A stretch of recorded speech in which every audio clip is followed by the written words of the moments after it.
Hello everybody, good evening. Today we'll have problem number 6. And problem number 6 is about that I want you to write a program that takes a number from the user and display the sum of its digits. For example, if the user insert 1, 2, 3, 4, same exactly like the previous problem, the input. So the output should be 10. Why 10? Because we will take these numbers, we'll send them up to each other, we'll send them up. For example, 1 plus 2 plus 3 plus 4 is give me 10.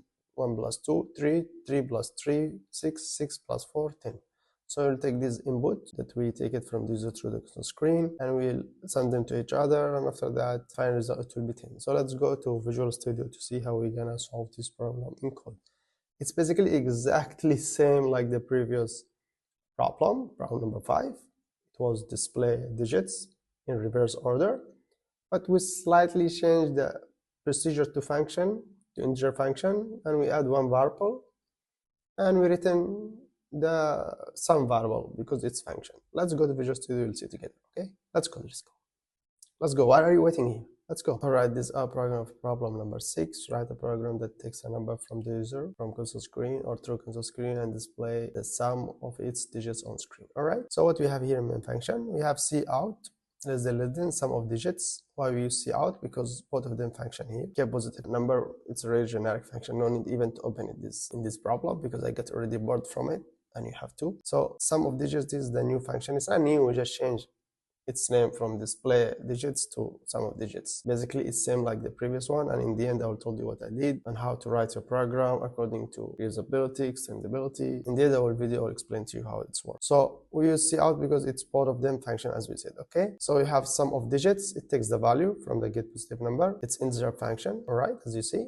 let's open it. It's same exactly like the previous procedure, but we make it function. It was void, we make it here integer to be function because we want to sum and we return the numbers or the final result of the numbers. cout/n for the new line, we just add this line of code basically. Integer sum equals 0. Sum is the new variable, it's empty, we give it initial value which is 0. And same the do while loop, do sum plus equal value mod 10. Let's say that the user insert 1, 2, 3, so value variable is stored inside it what? 1, 2, 3, 4. 1, 2, 3, 4, mod 10, it will give us 4, store it inside sum.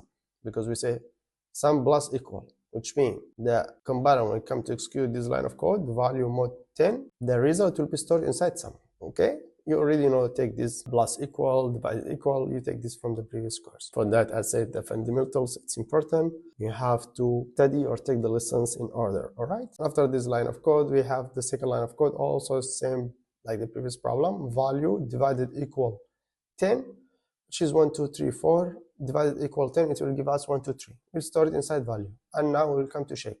While 1, 2, 3 greater than 0, yes, get back again, execute the first line of code inside the do while loop. Sum plus equal value mod 10. But this time value stored inside 1, 2, 3. When the compiler already execute this line of code, value divided equal 10, it's give us 1, 2, 3. And 1, 2, 3 stored inside value. So when next time the compiler get back again to execute this first line of code inside the do while loop, sum plus equal value mod 10, value already stored inside it 1, 2, 3. 1, 2, 3 mod 10, it will give us 3. Store it inside sum. And sum already was stored inside number 4. 4 plus 3, 7. 7, it will store it inside sum. And so on until the value it's become 1, 2. So the compiler will store 2 and the value become 1. So the compiler will store 1 inside sum. And sum it will hold for us the final result of the number or the value that the user inserted through the console screen, which is 1, 2, 3, 4. The final result of this number when we send them to each other, when we sum them up, it's 10. We return sum because sum it will store inside number 10. Why we even use return keyword? Because it's an integer function. All right. So what we change?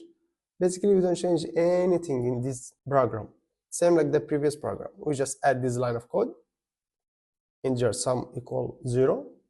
And we change the procedure to integer. It was void and make it integer. For that, all the time I told you, when you want to write your program, when you want to develop, you have to break your program to small function procedures. Now, I'm not just teaching you in these courses how to write a code or how to write even a clean code. I'm teaching you how to write a clean code plus how to write a great logic that it's able to be reusable, the code later, and extendable. So it's about reusability and extendability. You have to write a clean code, and you should to make your code reusable, reusability we called it, and extendable, which is we call it extendability. Okay, so that's what you changed, exactly same like the previous problem.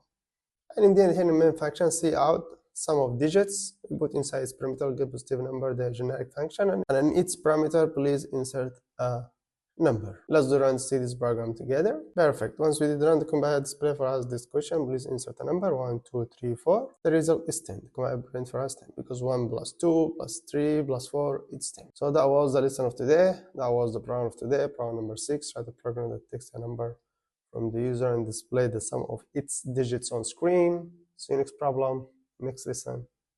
Ciao.